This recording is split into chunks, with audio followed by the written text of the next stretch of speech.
हुजूर को दफन करके लौटे, तदफीन से फारग हुए, कब्र मुबारक में उतारा, हुक्म पूरा किया। कहते हैं वापस आए तो जनाब अंस से सैयदा फातिमा कहने लगी, अंस तूने भी मेरे रसूल पे मिट्टी डाली है? अंस तेरी जुर्रत हो गई थी?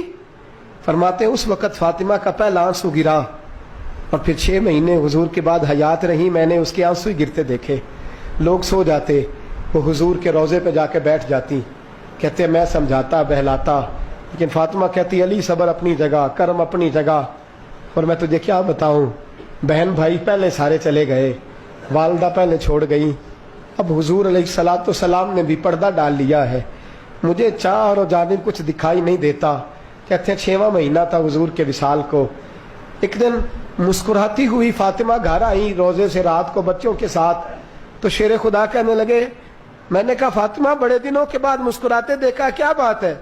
तो कहने लगी अली आज मेरी आंख लग गई थी, मुझे हुजूर ख्वाब में मिले हैं, तो मुझे हुजूर ने कहा तू रोती क्यों है? तो मैंने कहा महबूबा मेरा दिल नहीं लगता। तो फरमाया बेटी तैयारी कर, तू मेरे पास आने वाली है। हजरत अली फरमाते हैं बस फातिमा बीमार हुई, चंद दिन गुजरे तो मुझे बुलाया और कहने लगे अली वक्त जाने का आ गया है, ये अली के घर की है इज्जत अली से सुनते, नबी के घर की है इज्जत नबी से सुनते। वो जिसने मुअज़्ज़ज़ किया घराने को, हुसैन पाल के जिसने दिया जमाने को, जाने का वक्त आ गया है।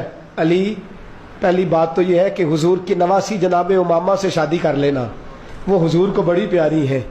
और दूसरी बात यह है कि मेरे हसन हुसैन इनका ख़ास ख्याल रखना।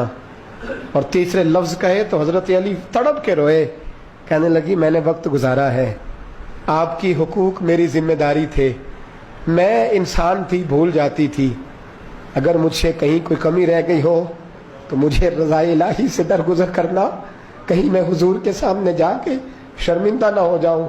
शेर खुदा करम अल्लाह ताला वजहुल करीम फरमाते हैं मैंने हाथ थामा और मैंने कहा फातिमा अली का बड़ा मर्तबा था, पर जो तेरी निस्बत से कमाल था वो तेरा ही था।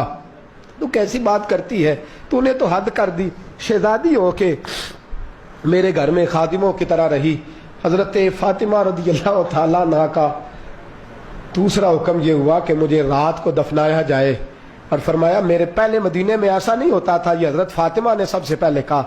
फरमाया मेरी चारपाई के साथ लगा के ना शाखें, चारपाई के साथ तो ऊपर ला के उन्हें ऊपर से बांध देना, और उन शाखों के ऊपर एक कपड़ा डालना, मेरे कफन पर भी किसी की नजर न पड़ जाए, मेरे कफन पर भी। फरमाया शाखें लगा के ये वसीयत की।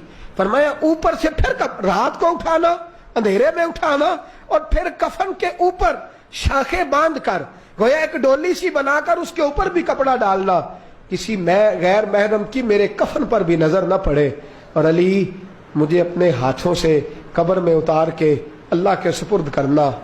जनाब अनस बिन मालिक फरमाते एक कयामत हुजूर के विसाल पे देखी थी, और दूसरी कयामत मैंने हजरत फातिमा का जनाजा उठी तो देखी।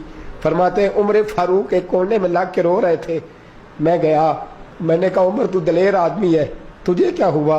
तो कहने लगे पहले हुजूर गए थे, अब निशानी मुस्तफ़ा भी रुखसत हो गई है, हम बच्चों को भेजते थे, फातिमा की दुआएं मुस्तफ़ा की दुआएं लगती थी, देखो सैयदा भी रुखसत हो गई। मेरे नबी पाक सल्लल्लाहु अलैहि वसल्लम ने फरमाया मेरी इज्जत वाली बेटी जब कयामत वाले दिन आएगी, कयामत वाले दिन तो अल्लाह फरिश्तों से, नबियों से, वलियों से कहेगा गर्दनें झुका लो, आंखें बंद कर लो, मोहम्मद की बेटी फातिमा की सवारी गुजरने वाली।